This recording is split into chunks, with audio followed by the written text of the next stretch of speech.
I will let now the floor to Marjolein as a chairwoman of this project, and thanks to her involvement, your involvement, Marjolein, I think that we will see all the day how you have well managed this project to have a lot of achievement. Thank you, Jean-Philippe, and good morning, ladies and gentlemen, and welcome to this webinar. As Jean-Philippe already said, my name is Marjolein Masclee. I'm the chair of the steering group DATEX II. And I would like to start with a big thank you to France, and more specific to Jean-Philippe and his team, for hosting and organizing this series of webinars. You did an excellent job. Thank you so much for that. In today's webinar, we will look back on the great steps the DATEX II community has made to contribute to the acceleration of the digitalization of traffic and travel information. During the day, demonstrations of DATEX II implementations will underline the relevance of the work done. And we will look into the near future of ITS and the role that DATEX II is playing in this landscape, because our work is not finished yet. Many challenges with regard to ongoing digitalization, extending scopes of adjoining functional and technical domains, make that we have to continue our development work. Work that more and more needs to be done in close cooperation with the adjoining domains, such as multimodality, urban, traffic regulations, logistics, dangerous goods, etc. But first, I would like to take you through some highlights of the past years. The exchange of data between the actors in the ITS ecosystem has grown in the past years, in available data as well as in data types. DATEX II wants to harmonize and manage the interoperability of all the data transfers between the actors in the ITS value chain. One can imagine that this brings along quite some challenges on a technical level, but also on a strategic level. When I started my work as chair of the DATEX II steering group, two things struck me. One, the members of the DATEX community have an enormous knowledge of DATEX II. They work hard and they're very committed, and they're very nice people as well. And the second thing that struck me is that the actors and stakeholders outside this community were not familiar with DATEX II. They didn't really see its added value, said it was too complex to work with, because DATEX II is very technical. So it was time to make DATEX II more accessible. And we have worked on this on two levels. A level that is particularly focused on strategy and communication, and a technical level. I will go a bit deeper into both approaches, starting with the strategic one. As DATEX II is very technical, we were looking for a way to explain the added value and the merits of DATEX II in an understandable way. And I used myself as a guinea pig, because I'm not technical at all. For your information, I studied law, and never, ever during my studies had I imagined to become the chair of the steering group of such a technical topic. But my non-technical background also helps in explaining what DATEX II is and how you can use it. And some of you might have heard the explanation with the plug and the socket, a hairdryer or razor or phone charger that doesn't work, because the current may be the same everywhere. But if the plug from one country does not fit into the socket of another country, you can't use your hairdryer or your charger. And the solution is to use a travel plug. And DATEX II is the travel plug in the traffic information chain. That was the first thing we did. And then we set up a stakeholder advisory board with external stakeholders such as TISA, HERE, CAPS, Polis, TM 2.0, and others. We had meetings with these advisory boards to disseminate knowledge and to receive feedback on new developments. Another element in this approach is the support that we offer in the DATEX II Academy. Take a look at our website and be impressed by the extensive section on support. Within the documentation portal, you can find documentation for each level of expertise, from a starting level for those that are interested in DATEX II and want to get to know the basics, to the real experts that want to assemble their own profiles, and any level in between. You will also find tooling that will help you make DATEX II version 3 schemas. And of course, you will find the DATEX II Reference, Advice and Validation Center, which allows you to check your DATEX II profiles against specified validation rules. And this brings me to another very important element to ease the use of DATEX II. We have created the concept of reference profiles.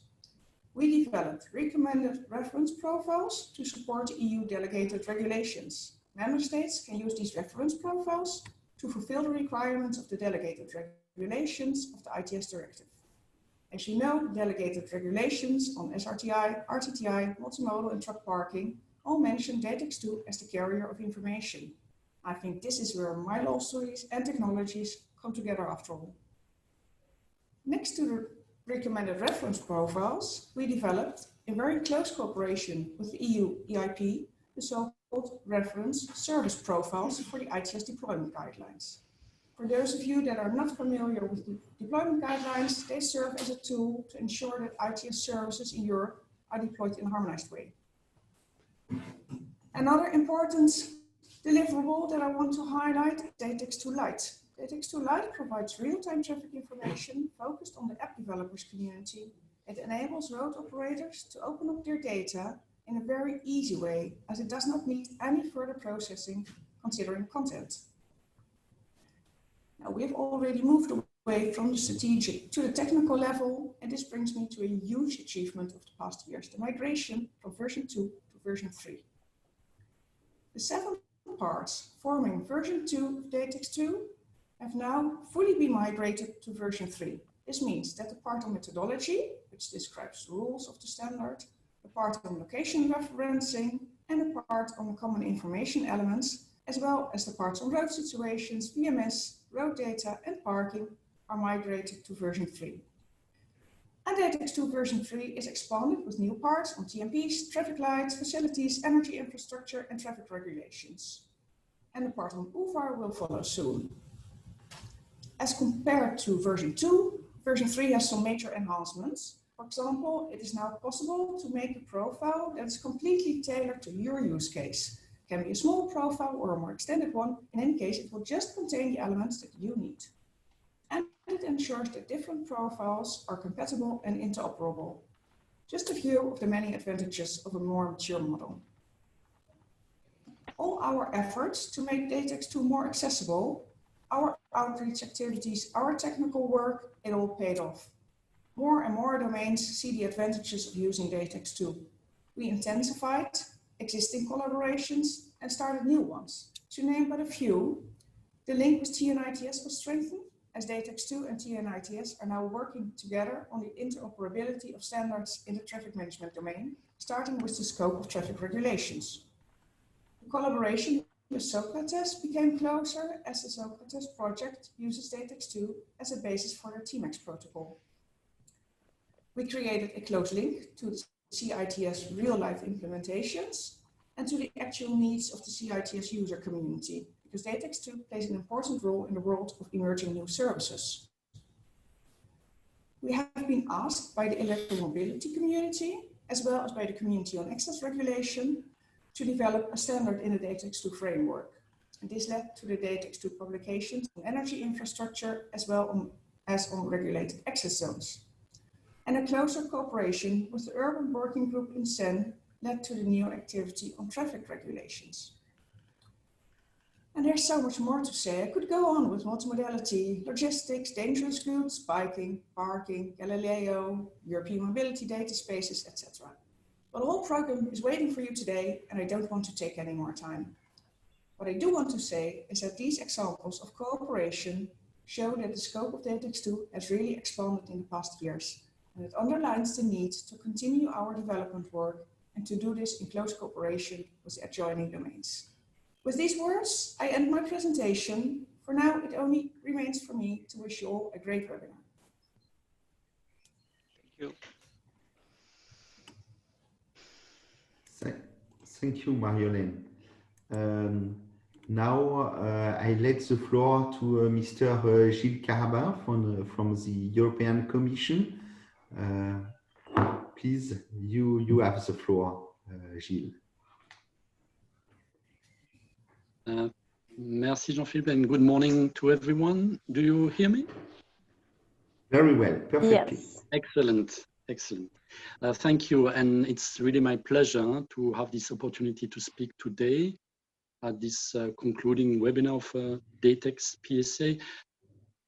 Your work on DATEX II has really accompanied our work on ITS since a long time, and I'm really pleased today to be in your company. I see very well-known names, and I think we have here a very dedicated community and that's really an asset for us. When we started working on ITS more than 10 years ago with the adoption of the ITS Action Plan and the ITS Directive, we had a very fragmented landscape of this ITS sector.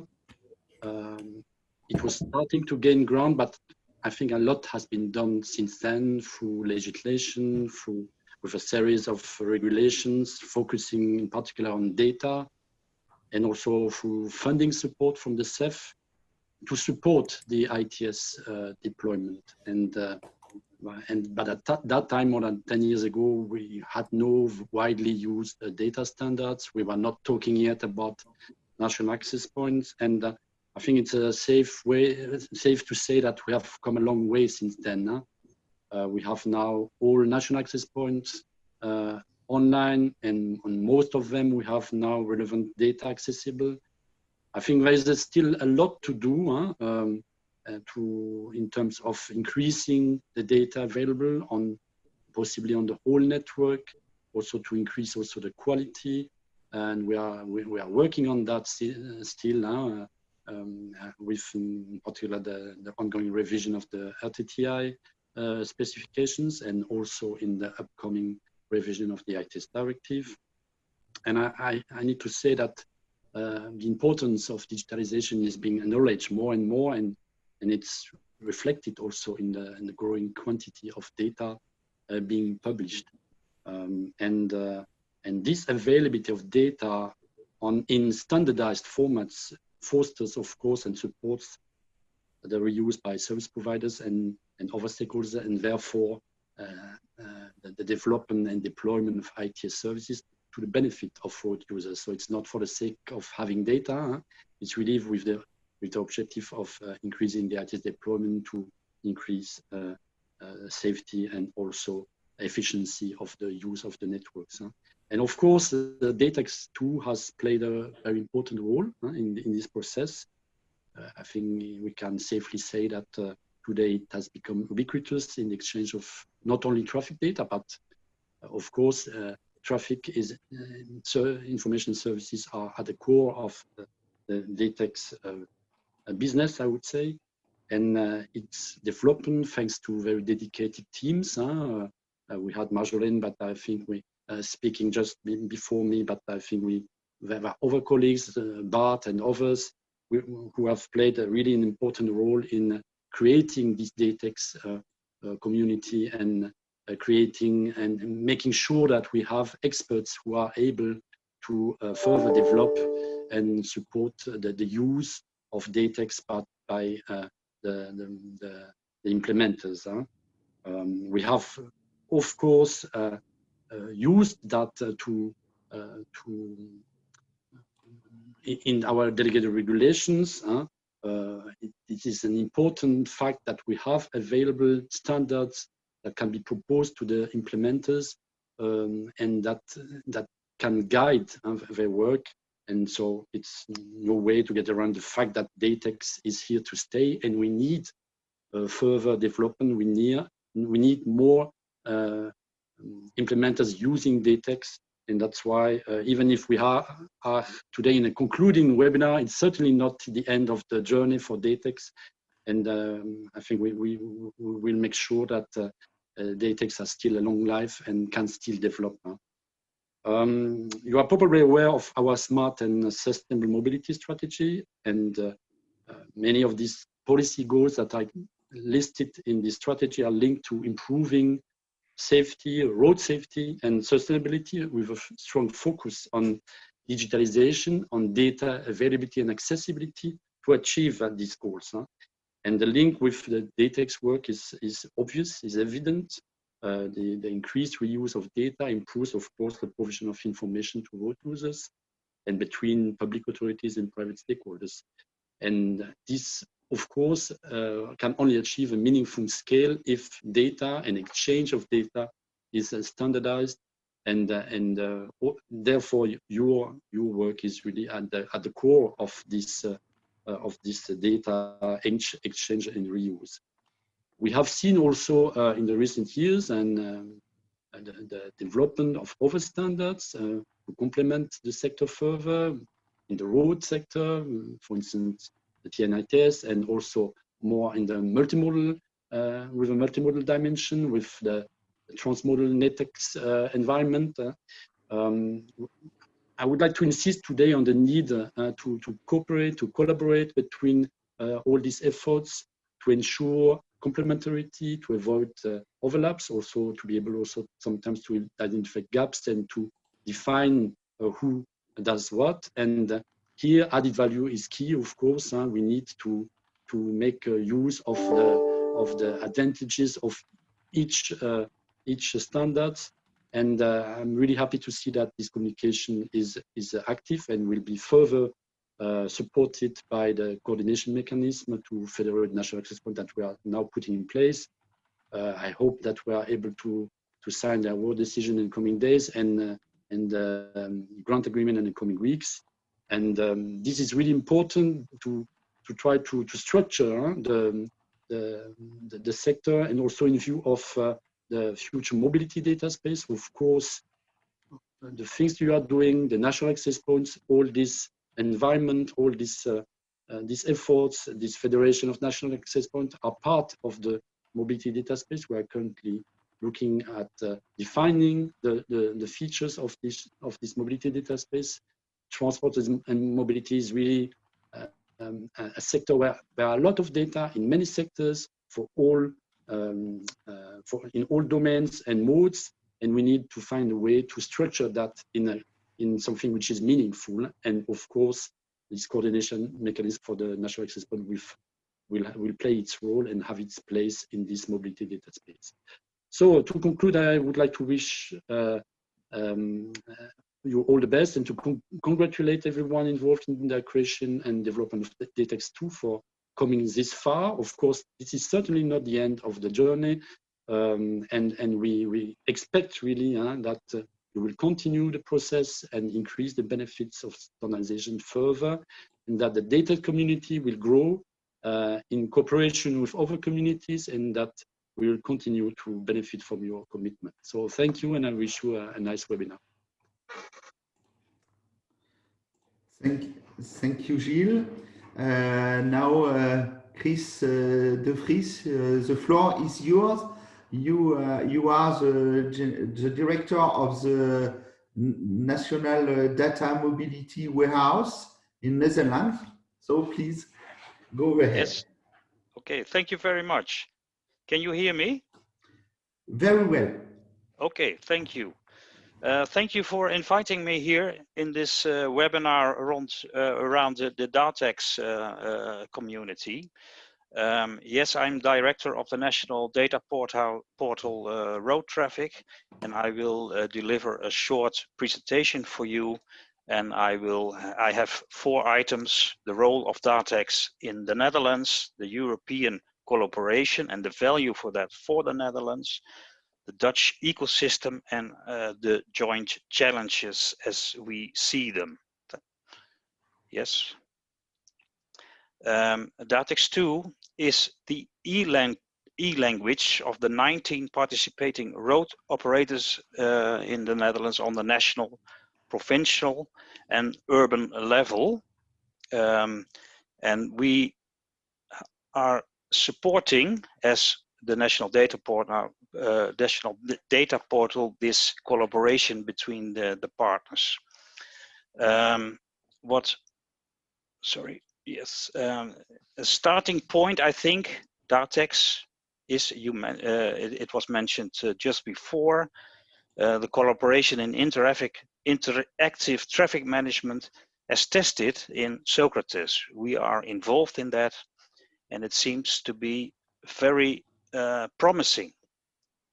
We're also using DATEX for the cycling related data sets. It's a new business also in the Netherlands to perform, to deliver data sets for the cycling traffic. And since the start of the National Data Portal, in 2009, we delivered more than 100 billion unique information elements that we distributed with the DATEX language. We also organize MOGIN, that's a governance collaboration with the service providers, where we agree on the use of DATEX elements, the DATEX language, and location referencing methods in specific data sets. And on top of this there is a top level confirmation, so that we agree in the Netherlands of the using of the DATEX standards. Yes. The value of the European cooperation with DATEX for the Netherlands is very big. I give you some examples. Our country has, of course, a substantial logistics sector due to the sea harbors, Schiphol Airport, and good connections with the hinterland abroad. We have a densely populated country with lots of commuting travelers in the interurban networks, and we have many international travel and logistic movements on our networks. We think the development of an aligned EU ecosystem of the national access point is in the benefit of the Dutch citizens, for Dutch companies and public authorities, because it enables data-driven services, contributing to higher road safety, greener travel, and more efficient use of our networks. So we think the alignment of the national access point is very important. DATEX II fulfills this role for the digitalization of the dynamic road traffic and travel data, and therefore we will continue to manage the European development from the national data portal. Yes. This is a picture of the Dutch ecosystem from data layers. In the bottom you see the static information, and on top, that's in Dutch it's called NTM, but in English it's the National Access Point Mobility Data, and that's what we from the National Data Portal are supporting and collaborating with other access points, data access points, to have multimodal data. And of course, DATEX II plays there an extremely important role. We will strongly cooperate and interact in alignment with within the NTM ecosystem, and it will be organized between the road traffic data, the public transport data, logistics and parking, and it is strongly supported by our ministry. At the end, I would say that it's very important to act regional, but I think we have to unite on a national and a European level, and I think this webinar strongly supports that. Yes. What are our expectations for the DATEX development? We think that it must be possible to link open datasets in the ecosystem. We strongly support data consistency with CITS and vehicle as a sensor. In short, speak the same language. We will support collaborative and interactive public-private traffic management, multi-actor incident detection and incident management, and multimodal traveling, including the mobility as a service ecosystem. And we strongly support the governance on the harmonized further redevelopment or use of involved standards. We think that responding these challenges needs a European-wide approach to gain scale and reach momentum. As from my point of view, from the National Data Portal, road traffic, we are very proud that we can drive this train, and we will continue our work for that. Thank you very much, and I wish you a very good webinar this day. Thank you, Chris, for this very interesting overview and important connection with the rest of Europe we have to manage. And your example is very great for that.